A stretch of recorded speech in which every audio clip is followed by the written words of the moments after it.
or Umar apologists, as I call them, they are saying that government is persecuting Umar only because he's a Muslim, for his religion.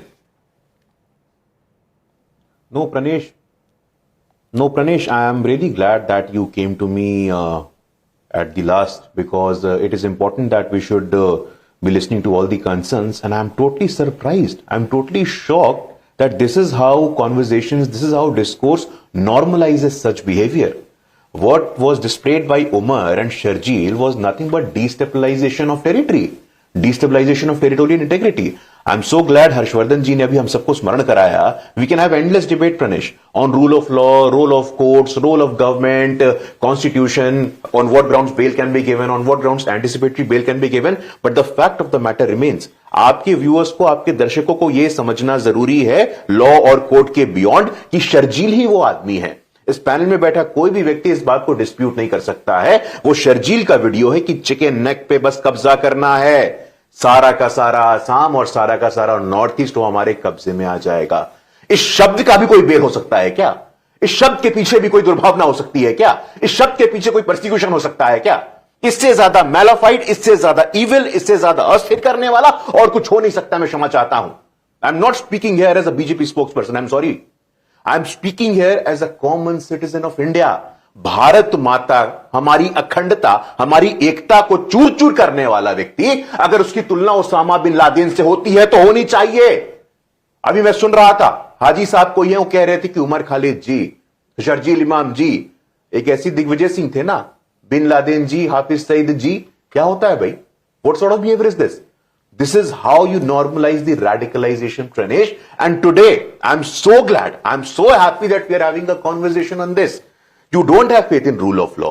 You don't have faith in judicial process. You don't have faith in courts. You don't have faith in Election Commission of India. कहां भरोसा है आपको? एक ऐसा व्यक्ति जो सार्वजनिक रूप से पब्लिक की आके कह रहा है कि भारत माता जैसी तुम्हारी माता को ऐसे खंडित खंडित कर दूंगा, आप इसको स्वीकार कैसे करते हो? इनको भरोसा ममदानी पे, हाजी साहब ममदानी पे भरोसा है. हाथ उठा लिया आपने, जैसे उन्होंने चिकन स्नैक की बात की, हाथ उठा लिया.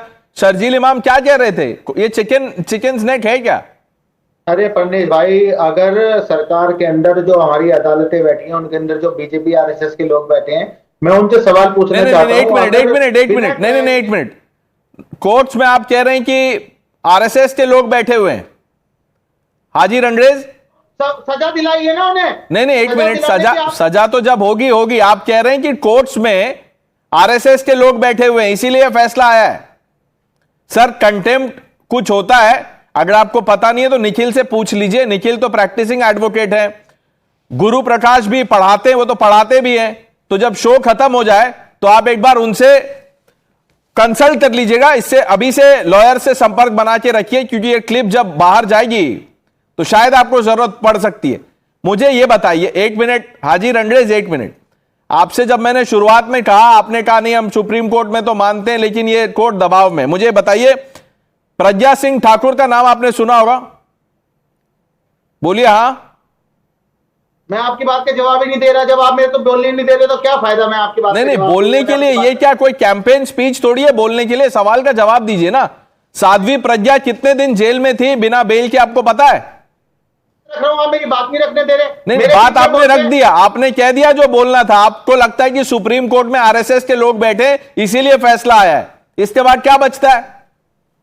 के आधार पर वो लगातार बता रहे हैं कि वीडियो में ऐसे बोला. अगर ऐसा बोला होता बिना ट्रायल के 5 साल से शर्जील इमाम उमर खालिद जेल में है, अगर हमारी सरकार के पास ठोस सबूत है तो उन्हें सजा दिलाइए, अगर आप में हिम्मत है तो.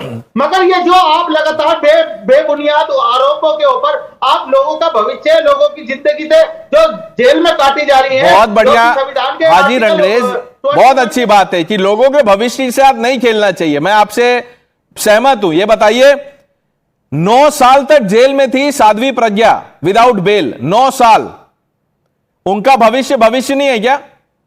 लेफ्टिनेंट कर्नल पुरोहित 8 साल 8 महीने जेल में थे.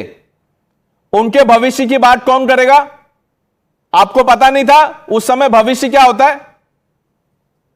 परनेश भाई, उन्हें अगर उनके अंदर कोई संदिग्धता थी, तो अगर उन पर कोई आरोप लगे थे तो कोर्ट ने जो भी फैसला दिया वो पूरे देश के लोगों ने उन्हें माना, समझा। तो सब अभी भी तरीके से अभी हुआ, अभी भी सब तो कुछ वही चल रहा है, अभी भी तो वही चल रहा है। अभी तो 5 साल हुए इनको जेल में, अभी आप कह रहे हैं कि नहीं हम नहीं मानते सुप्रीम कोर्ट को। निखिल,